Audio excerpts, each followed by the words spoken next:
Hi నమస్తే అండి, పల్లెటూరు అభిరుచులకు స్వాగతం. ఈరోజు మన వంట అలసందలు అరటి పువ్వుతో వడ చేస్తున్నాను. మసాలా వడ. అరటి పువ్వుని ఇలాగ ఒలుచుకోవాలండి. ఫస్ట్ ఒలుచుకొని దాంట్లో ఉండే బుర్ర మీసాలన్నీ తీసి పక్కన పెట్టుకోవాలా. చూడండి ఎలా తీస్తున్నామో. బాగా వచ్చేస్తాయండి, బాగా తీసుకోవచ్చు. ఫ్రెష్గా ఉన్నాయండి. దాంట్లో ఉండే చెత్త అండి, ఇది గలీజ్ అంతా తీసేసుకున్నాము. అది కూడా వేసుకోవచ్చు. నేను 1/2 కేజీ పప్పు పోసుకున్నాను. అలాగే ఉల్లిపాయలు, కరివేపాకు, పచ్చిమిర్చి వేసుకుంటున్నాను. ముందు కొత్తిమీర సన్నగా తరిగి వేసుకుంటున్నాను. తర్వాత కరివేపాకు, పచ్చిమిర్చి అన్నీ సన్నగా కట్ చేసుకోవాలా. అలాగే వెల్లుల్లిపాయలు ఒక 4 తీసుకున్నానండి, సన్నగా కట్ చేసి వేసుకోవాలా.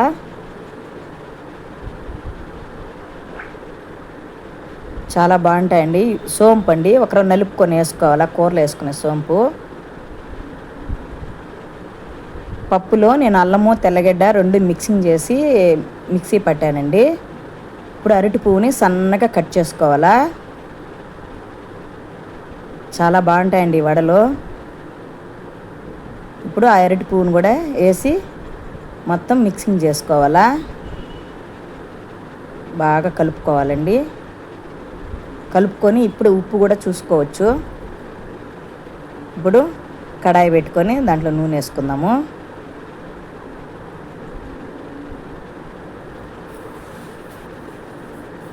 ఇప్పుడు వడలు తట్టేసుకుందామండి.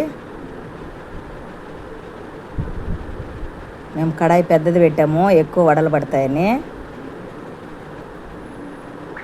వేడిగా తింటే చాలా బాగుంటాయండి వడలు.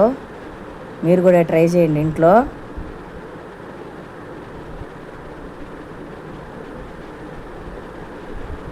చికెను అలాంటిది అయితే ఇంకా బాగుంటుందండి వడలోకి, నాటుకోడి చికెను. మీరు ఏదైనా చట్నీ, పుదీనా చట్నీ అలాంటివి చేసుకొని తినచ్చు. చాలా బాగుందండి, కలర్ఫుల్గా. నా ఛానల్ని సబ్స్క్రైబ్ చేయండి, లైక్ కొట్టండి, షేర్ చేయండి.